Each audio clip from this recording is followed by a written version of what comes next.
स्तुति प्रथमाध्याये पंचदश श्लोक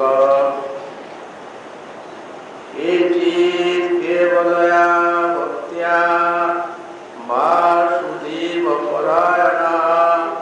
अहं तुन्नन्ति कास्येन निहारमिव भास्करः।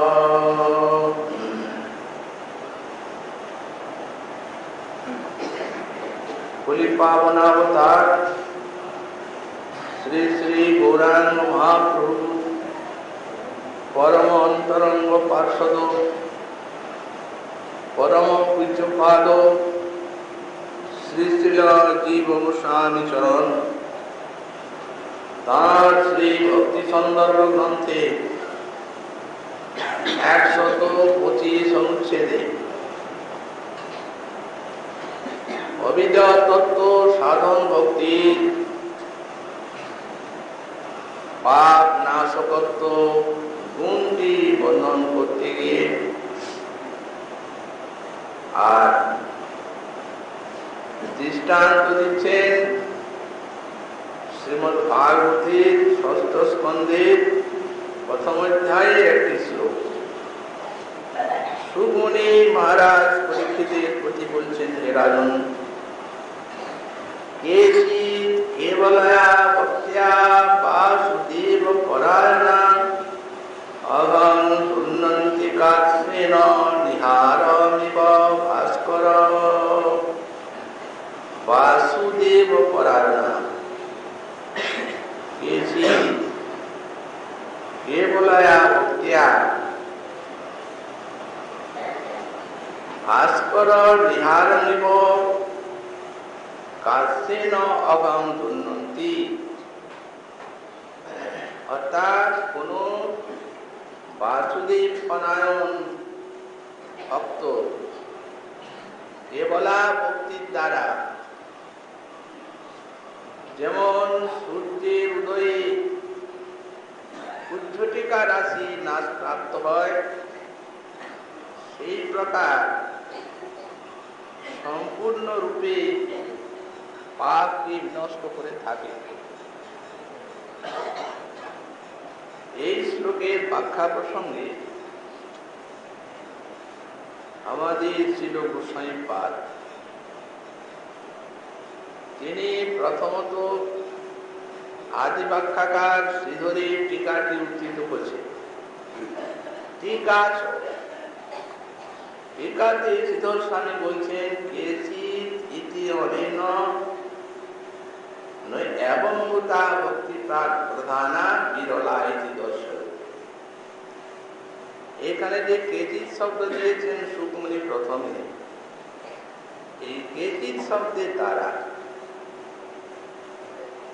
এইরূপ যে ভক্ত ভক্তি প্রধান ভক্ত এরা বিরল, খুব কম। এখানে যদি এখানে কেবলা ভক্ত বলতে শুদ্ধ ভক্ত,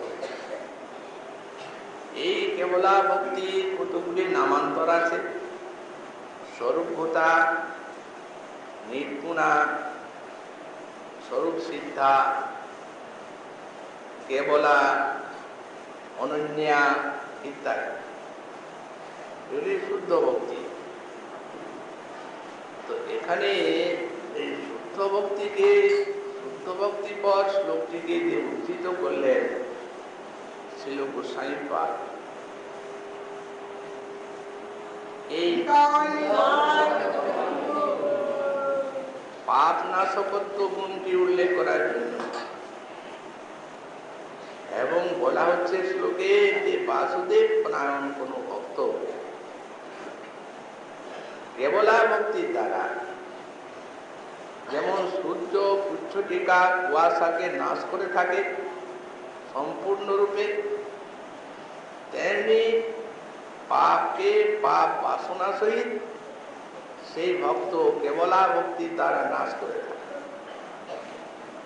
তো সুতরাং এখানে যে সেই প্রকার শুদ্ধ বা কেবলা নিপুণা ভক্তি, যার ফল একমাত্র শ্রী ভগবানের চরণে প্রেম, ভগবানের প্রেম সেবা, এই পাপ নাশকারী কিছু ব্যাপার নয়। তো সুতরাং এই শ্লোকটি ক্রমসন্দর্ভ টিকাতে শ্রীমৎ জীব গোস্বামী পাদ এই বিষয়ে একটি বিচার উত্থাপন করেছেন। তিনি লিখছেন, প্রথমত আমাদের জানতে হবে ভক্তি দুই প্রকার। একটা সন্ততা, আর একটি হচ্ছে কাদাচিৎকি। অর্থাৎ এক প্রকার ভক্তি সব সময়ের জন্য, আর এক প্রকার ভক্তি কোনো কোনো সময়ের জন্য। এই কাদাচিৎকি ভক্তিটি কাদের? যে সমস্ত কর্মী জ্ঞানী যোগী তারা ভক্তির নিকটে ওই কর্ম জ্ঞান যোগের ফল আকাঙ্ক্ষা করে থাকে, তাদের এই ভক্তিটি কাদাচিৎকি হয়। যতক্ষণ পর্যন্ত না তাদের সেই সাধনার ফললাভ হয়, ততক্ষণ পর্যন্তই তারা ভক্তি করে। ফল হয়ে গেলে, ফল প্রাপ্তির এবং উদ্দেশ্য, তখন আর করবেন কেন? যেমন কর্মী যার যজ্ঞের সঙ্গে ভজনের রঙ্গের অনুষ্ঠান করে, তো যজ্ঞ যখন সমাপ্ত হয়ে গেল, তখন আর সেই ভজন করবেন কেন? তো এই জন্যে কে বলা হয়েছে কাদাচিৎকি। আবার উনি বলছেন এই যে সন্ততা সব সময়ের জন্য, এটি আবার দু প্রকার। একটি হচ্ছে রাগময়ী, আর একটি হচ্ছে আসক্তিময়ী। আসক্তিময়ীটি হচ্ছে বিধিভক্তি, আর রাগময়ী হচ্ছে রাগ ভক্তি। তাহলে শুদ্ধা ভক্তি দু প্রকার হল। আর যেটা কাদাচিৎকি সেটা তিন প্রকার। একটা লিখেছেন রাগা ভাসময়ী, আর একটা তৎসন্ন্যাসরূপতা, আর একটা লিখেছেন আভাসময়ী। তুই শেষেরটি যে আছে আভাসময়ী, শ্রীমৎ জীব গোস্বামী পাদ লিখছেন যে সেই কাদাচিৎকি ভক্তি, যেটা ভক্তির আভাস। আভাস কাকে বলা হয়? যেমন আকাশে সূর্য বা চন্দ্র, তার প্রতিবিম্বটা যদি জলে বা দর্পণে পড়ে, তখন সেইটিকে বলা হবে আভাস। তাহলে আসলে সেটি ভক্তি নয়, ভক্তির আভাস মাত্র। দেখা যায় বাইরে শ্রবণ কীর্তন আদি তারা করছে, কিন্তু আসলে সে ভক্তি তাদের বহু দূরে। যেমন ওই জলের, চন্দ্রের বা সূর্যের থেকে আকাশে সূর্য চন্দ্র বহু দূরে। তো গোস্বামী পাদ বলেন যে আভাসময়ী ভক্তি, এইটি সর্বশ্রেষ্ঠ প্রায়শ্চিত্ত হচ্ছে পাপ তাপাদি নাশে। পাপ নাশের জন্য অত দূর ছোটার আর দেখার আমাদের কোনো প্রয়োজন নেই। তো তাহলে শ্লোকটা কেন তুলছেন? শুদ্ধ ভক্তিপদ শ্লোক। এবং শ্রুকমুনি কেন বলছেন যে সূর্য যেন পূজ্যটিকা নাশ করে, তেমনি কাস্নেন, অর্থাৎ পাপ বাসনার সঙ্গে পাপকে নাশ করে এই কেবলা ভক্তি। গোস্বামী পাদ বলছেন এটি তিনি সুকুমনি এই জন্যই বলছেন, এটি কৈমূর্তিক ন্যায় বলছেন। তো কৈমূর্তিক ন্যায়টা কি? কৈমূর্তিক ন্যায়টা হচ্ছে যে সেই আভাসেই যদি শ্রেষ্ঠ প্রায়শ্চিত্ত হয়, কাদাচিৎকি ভক্তি শুদ্ধা নয়। কর্ম মিশ্রা, জ্ঞান মিশ্রা, যোগ মিশ্রা, গুণীভূতা ভক্তি। সেই গুণীভূতা ভক্তি যদি পাপ নাশের শ্রেষ্ঠতম প্রায়শ্চিত্ত হয়, তাহলে কিমুত কেবলা, কেবলার্থ কোথায় না? কেবলা ভক্তির পাপ নাশের কথা মনেও আসে, আসবার কোনো প্রশ্নই নেই। তাদের অন্তরে কিছু থাকেই না, একমাত্র ভগবানের পাদ পদ্ম সেবা ছাড়া আর এই শুদ্ধ ভক্তির চিত্তে অন্য কোনো কামনা বাসনাই ভক্তি রাখে না। এই জন্য বলা হয়েছে, শ্রুতিতে দৃষ্টান্ত দিচ্ছেন, যেগুলো আমরা বললাম কেবল আর নামান্তর, কেবল আর অনন্যা, স্বরূপ সিদ্ধা, শুদ্ধ,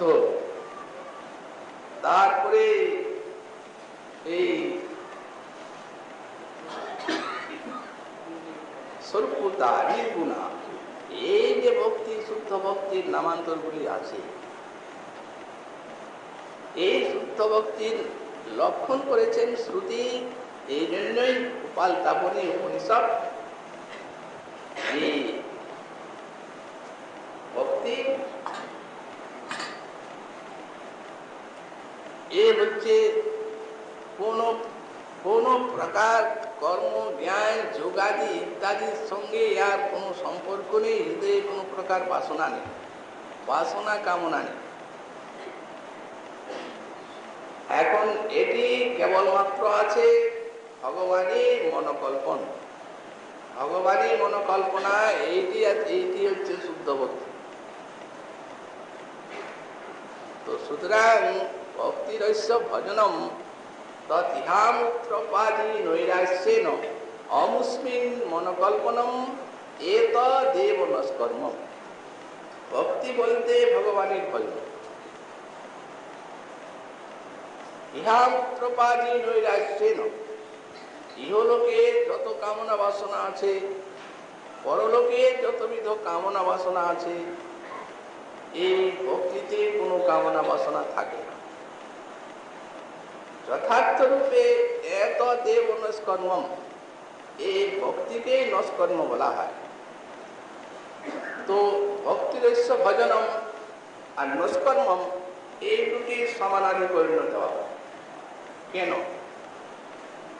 গোসাইপাদ যেখানে ব্যাখ্যা করেছেন এই তাপনী শ্রুতি, যে এই শুদ্ধ ভক্তি আশ্রয় করে যারা শ্রবণ, কীর্তন, অর্চন, বন্দনাদি করেন, ভজন করেন,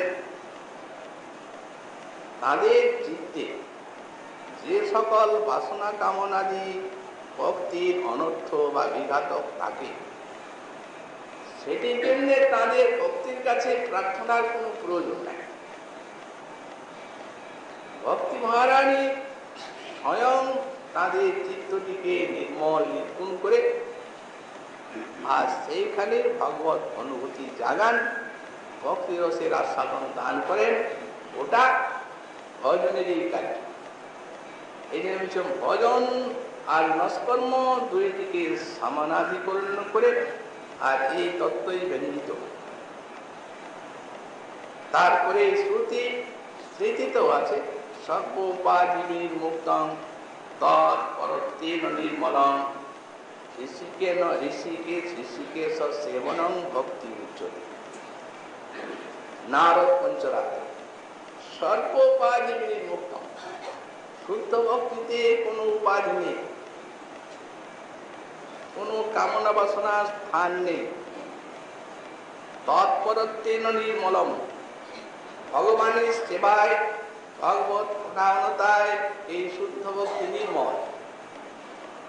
ঋষিকেশ সেবনম, ইন্দ্রিয়ের দ্বারা সাক্ষাৎ যে ঋষিকেশ ভগবানের সেবা, একেই ভক্তি বলা হয়।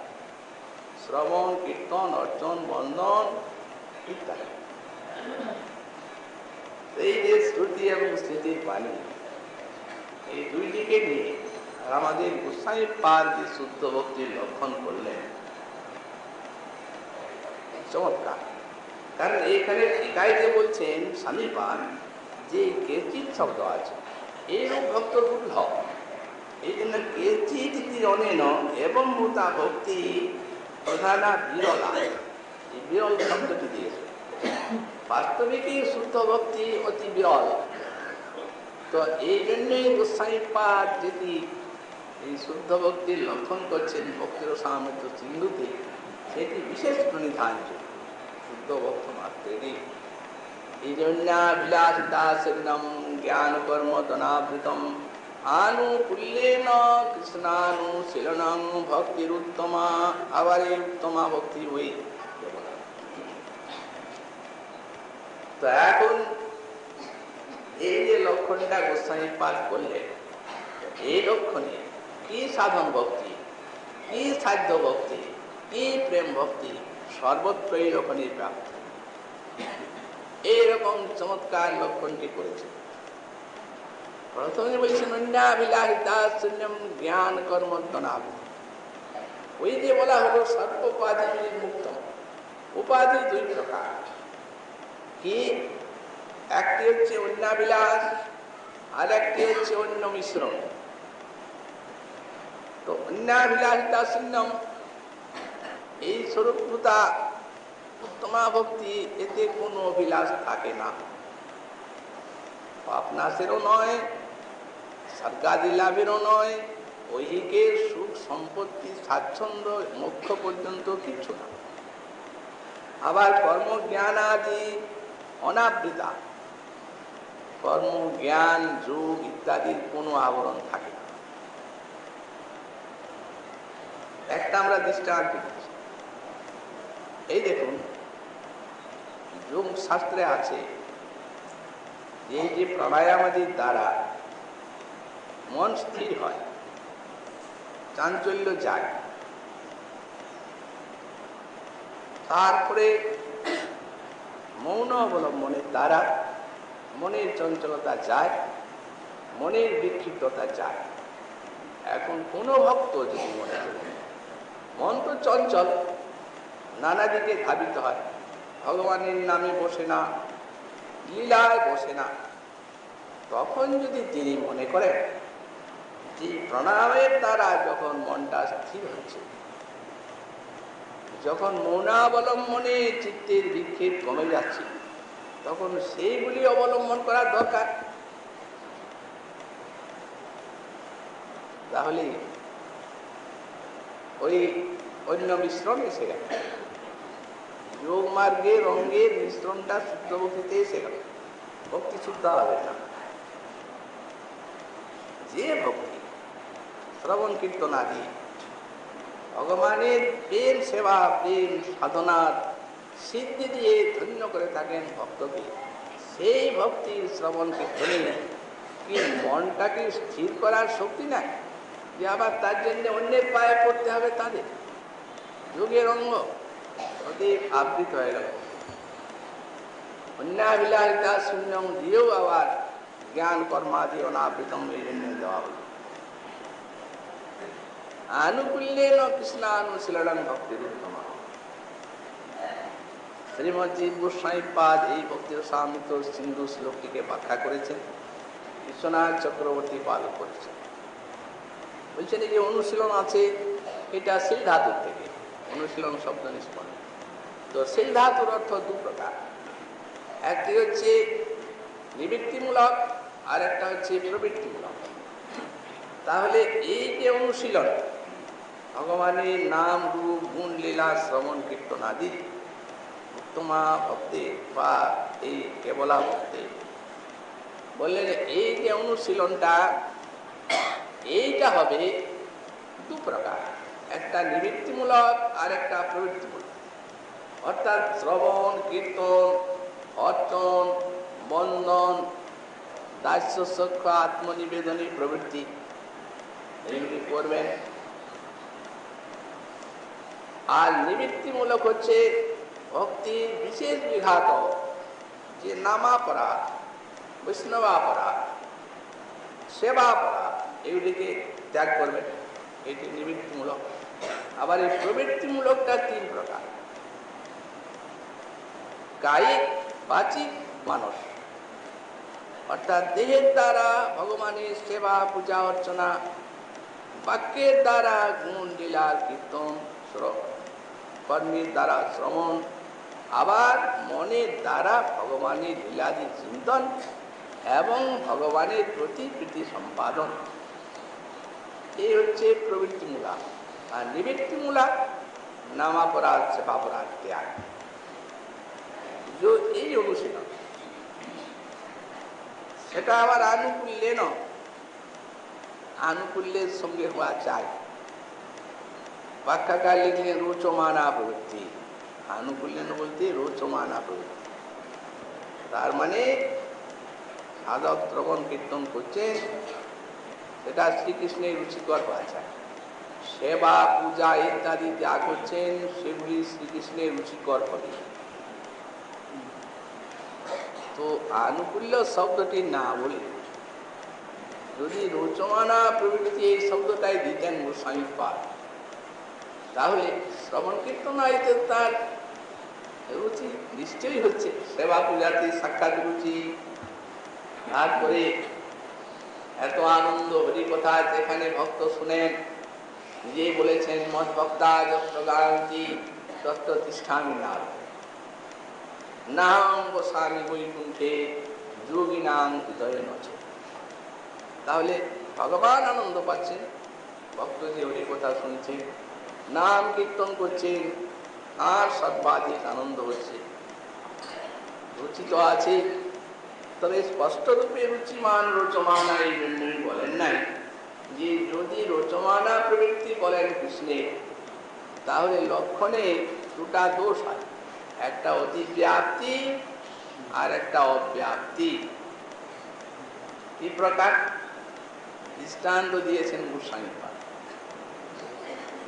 এই দেখেন, যখন কৃষ্ণ অসুরদের সঙ্গে লড়াই করেন, যুদ্ধ করেন, তখন যুদ্ধ রসের আস্বাদন হয়। তিনি এত শক্তিমান, যার জন্যে তাকে যুদ্ধরাস আস্বাদন করাবার জন্য বৈকুণ্ঠের জয় বিজয় তাদের বাসনা জাগলো। কেউ বৈকুণ্ঠের থেকে ফিরে আসেন না, কিন্তু ওরা এলেন আর 3 জন্ম যুদ্ধরস আস্বাদন করালেন। ভাগবতে পাওয়া যায়। ওদের তো কোনো অপরাধ প্রত্যবায় ছিল না, বৈকুণ্ঠ যেখানে কোনো কুণ্ঠা নেই, কি অপরাধ?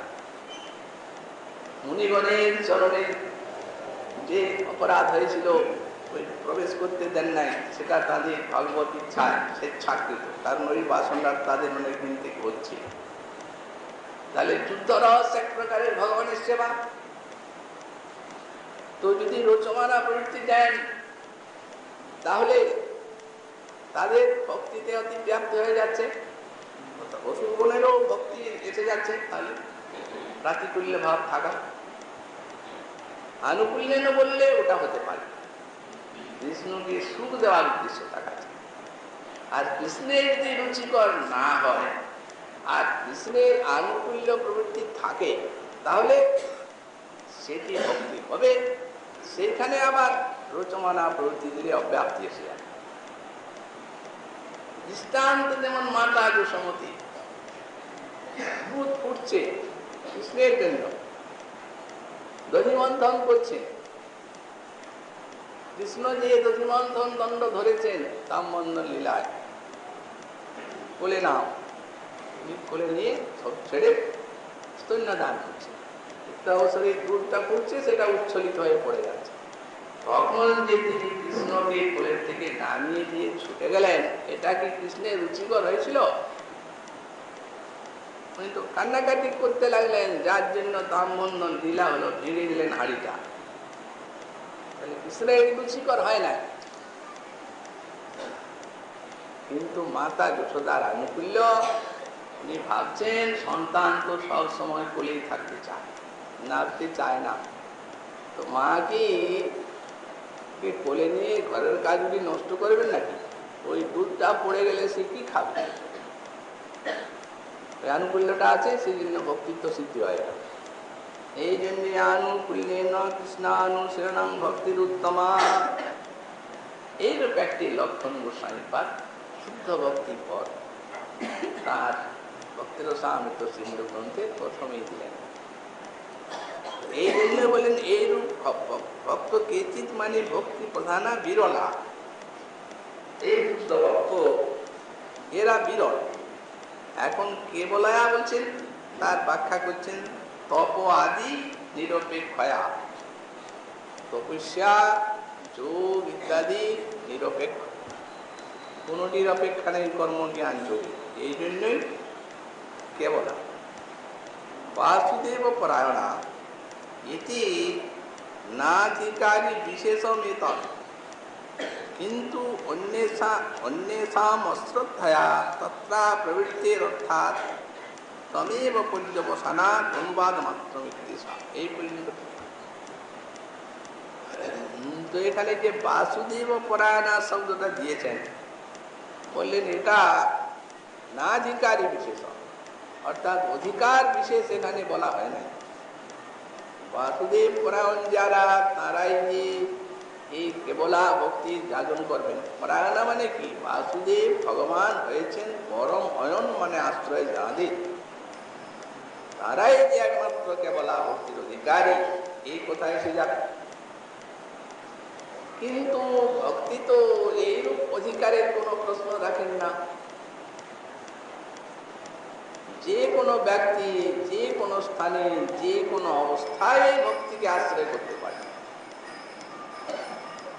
শ্রীকৃষ্ণ ভজনে হন সবে অধিকারী, কিবা বিপ্র কিবা শূদ্র কি পুরুষ নারী, সবাই তো শ্রীকৃষ্ণ ভজনের অধিকারী। বাসুদেব পরায়ণেই যে কেবলা ভক্তি করবেন তা নয়। তবে এইখানে এই জন্য দিয়েছেন, এটা অনুবাদ মাত্র, কেবলা ভক্তির একটা গুণ বলা হয়েছে, অধিকারের নিরূপণ করা হয় না, এই জন্য অনুবাদ মাত্র। অত্র ভাস্কর হি কেবলেন সরস্মিনা স্বভাবতে বনিয়ারম নিঃশেষং ধুনতি ন তদর্থম প্রযত্ন। দৃষ্টান্ত দিচ্ছেন, নিহারমিব ভাস্কর, সূর্য যেমন সূর্যটিকাকে নাশ করে থাকে, তো তেমনি কেবলা ভক্তি পাপ তাপাদি নাশ করে থাকে। তো সুতরাং সূর্য কি যত্ন করে বা ইচ্ছা করে সূর্যটিকাকে নাশ করে? তা আপনি হয় কোথায় সূর্য কোটি কোটি যোজন উঠতে, আর কোন সূর্যটিকা কোথায় উঠলেই নাশ হয়ে যায়।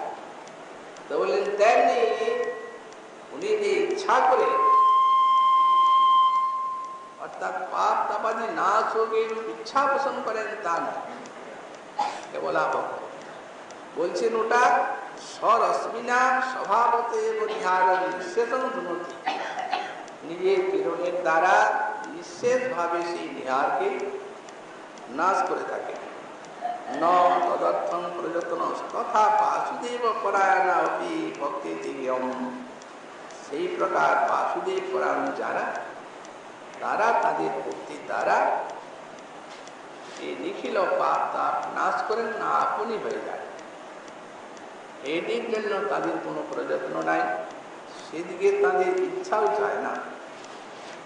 তো সুতরাং এখানে কাচ্ছেন একটা শব্দ আছে, কাচ্ছেন। এই কাচ্ছেন শব্দের দ্বারা জানা যাচ্ছে যে নিঃশেষম ধুনতি, সম্পূর্ণরূপে পাপ বাসনার সঙ্গে নাশ করে থাকে।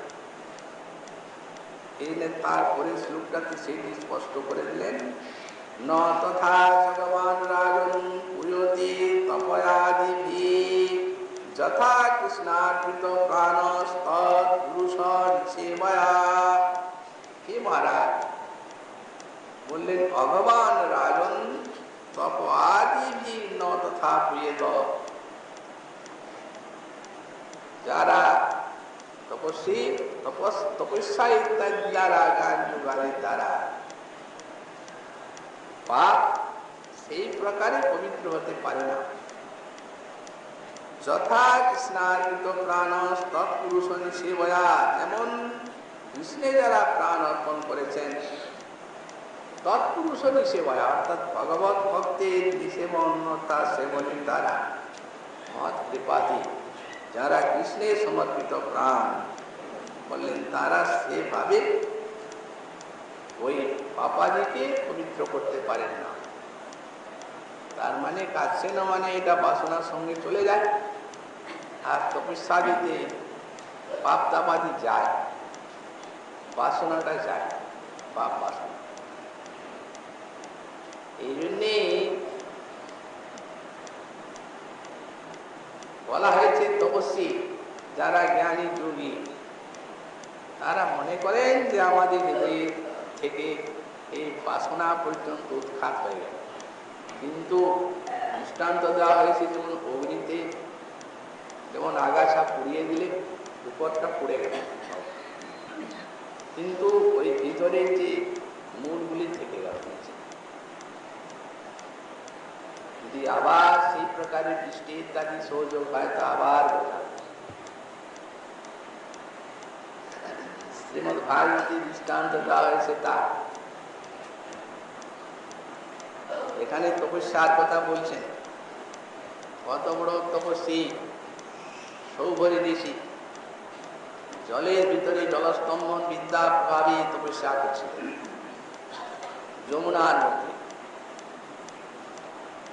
তো যমুনার মধ্যে তপস্যা করতে প্রবেশ করলেন কেন? সৌভরী বললেন তার কারণ ঋষি আর ওই তপস্যাপ্ত যে চিত্ত বা মন দ্বারা তিনি মনে করেছিলেন যে জগতের সর্বত্রই বিষয় আছে, কিন্তু জলের মধ্যে কোনো বিষয় নেই। তো সুতরাং স্থলে যদি তপস্যা করা যায় তো বিষয় দর্শনে বা সংযোগে কিছু বাধা আসতে পারে, তপস্যা আসক্তি আসতে পারে বিষয়ে, আর জলে সেটি হওয়ার সম্ভাবনা নেই। সেই জন্য জলস্তম্ভন প্রভাবে তপস্বী তপস্যা করছিলেন যমুনা জলের মধ্যে। তারপর সহসা একদিন ওই গুরু মহাশয় সেইখানে এসে একটা বড় মাছকে ধরে চলে গেল। তখন অন্যান্য মৎস্যগুলি সব কাতর হয়ে পড়ল, ওই বড় মাছটিকে ধরে নিয়ে যায়। মহর্ষি মৎস্য সঙ্গী হয়ে পড়েছে। ভাগবত দেখাচ্ছেন যদি মনের ভিতরে কামনা বাসনা বিষয় বাসনা থাকে তো জলে স্থলে সব জায়গায় বাসনা উঠতে পারে। সেখানেও বাসনা জাগলো তার।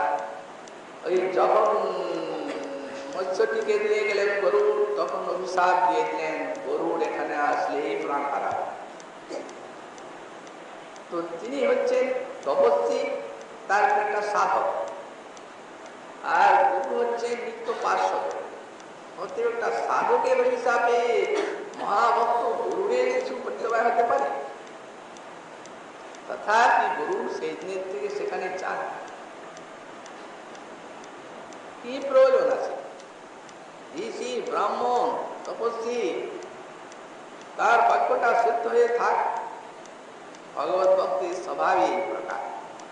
এই জন্যই তো পরে ওই জায়গায় কালীর সর্প এসে বাসা বাঁধে, যাতে গুরু রাখতে না পারে। সেই অভিশাপটি ছিল। ফলত কি হলো? তপস্বী হলে কি হয়? মহৎ অপরাধ হলো। মৎস্য সঙ্গী একদিন মৎস্যের মৈথুন দর্শন করে কামনা ভোগ জাগল। সেখানে থেকে ঋষি উঠলেন, সংসার করবেন, বিয়ে করবেন, ভোগ করবেন। তো সে সময় মান্ধাতা রাজার রাজ্য, এত বড় ঋষি শক্তিশালী তপস্বী, বিয়ে যদি করতে হয় তাহলে সাধারণ জায়গায় করবেন, রাজকন্যাকে বিয়ে করবেন। তো শুনলেন পৃথিবীর প্রতি মান্ধাতা 50টা কন্যা আছে, অতএব চলে গেল। মহারাজ আপনার বিবাহযোগ্য কন্যা আছে, একটা কন্যা দেন আমাকে।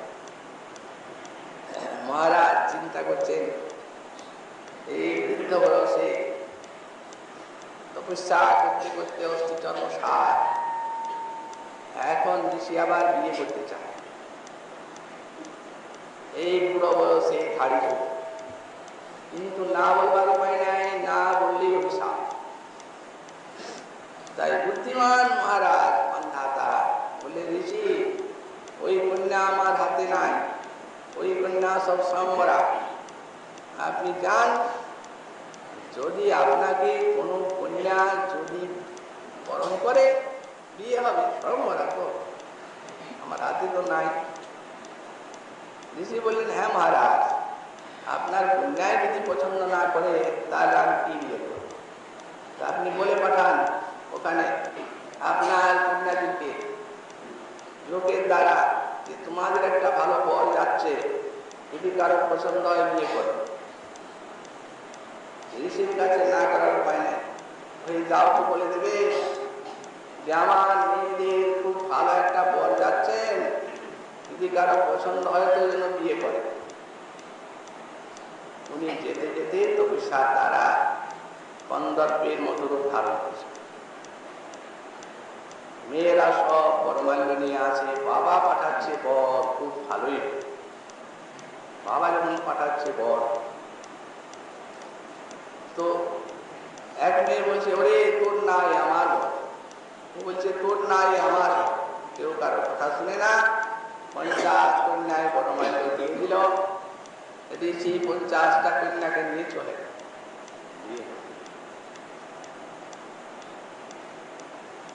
ঘর নাই, দ্বার নাই, তপস্বী ঋষি, ভিক্ষুক, রাজার মেয়ে আমার, রাজভোগে লালিতা পালিতা, দুটা একটা নয় 50টা। আমার মেয়েকে কি খাওয়াচ্ছে ঋষি, কেমন আছে আমার মেয়ে, বাবা দেখতে ইচ্ছা। ঋষি করছেন কি, তার যে তপস্যা বলে আকাশে বিশাল চাঁদ সৃষ্টি করে, আর এমন সব বৈভব মহারাজ মান্ধাতা কল্পনাও করে নেই। মান্ধাতা রাজা গেছেন মেয়ের বাড়ি, মা কেমন আছো? মেয়ে বলছে, বাবা দেখতেই তো পাচ্ছ, এত সুখে তোমার কেউ থাকি না, সব আনন্দ। হ্যাঁ বাবা, সবই তো আনন্দ, কিন্তু একটা দুঃখ আছে। কি দুঃখ মা?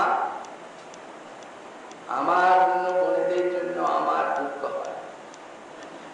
আর এক মেয়ের বাড়ি যাচ্ছেন, দেখি কি দুঃখটা। কি মা ভালো?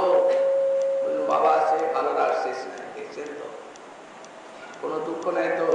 একটা দুঃখ আছে। কি? আমার অন্য বোনেদের জন্য দুঃখ হয়। সবাই কথা বলছে।